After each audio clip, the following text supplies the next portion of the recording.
Numele lui Donald Trump sau Joe Biden, considerați în acest moment favoriți pentru alegerile prezidențiale de anul viitor din SUA, nu se vor afla pe buletinele de vot. Este ceea ce spune Dr. Pippa Malmgren, fost consilier prezidențial pentru președintele George W. Bush, într-un interviu în exclusivitate pentru Antena 3 CNN.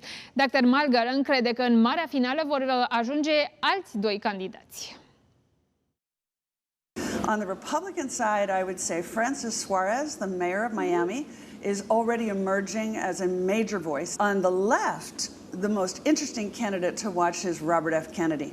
Now, the Democrats will prefer to have Governor Newsom of California, but it looks like he might be like DeSantis, the obvious choice, but kind of boring, no mojo, doesn't get anybody excited. Whereas Robert F. Kennedy is interestingly gaining in the polls super quickly. And even Biden supporters are swinging in his direction. And to finish, Trump likes RFK and they get along. And both of them have talked about being bipartisan and going to the middle. And so I think this is the key thing is while everyone else is at the extremes, RFK is going for the middle, and there is an open space there. So I think that ultimately these are the two voices that will dominate the race. And actually, the last thing we have to understand about both of them, Suarez and RFK are not only younger and more articulate than what we've seen before, although RFK is older than he looks, but he presents younger. But they're both environmentalists, they're both green, and they're both Bitcoiners. We've not seen this before. So I think this is going to be a super exciting election. I do think Robert F. Kennedy, the Democratic Party will be deeply reluctant. They don't like him, they don't want him.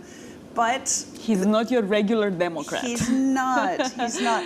But again, like Bill Clinton, Bill Clinton was a centrist. He was conservative on economic issues, so same as RFK, who says, I think entrepreneurs are the future. I don't want to tax them harder because they are building tomorrow's economy. Most Republicans say, wait, that's our position. Yeah. So there are many Democrats who are entrepreneurs who would support that. Also, his position is very liberal on social issues. So he says abortion, which will be a huge issue in this election, abortion should be legally permitted. He stands by Roe versus Wade, which is the landmark Supreme Court legislation. He says states should be able to decide, but the government, federal government, shouldn't be imposing. And I'll go further. He's already said that he wants to decriminalize marijuana, and anyone who's in prison on marijuana charges should be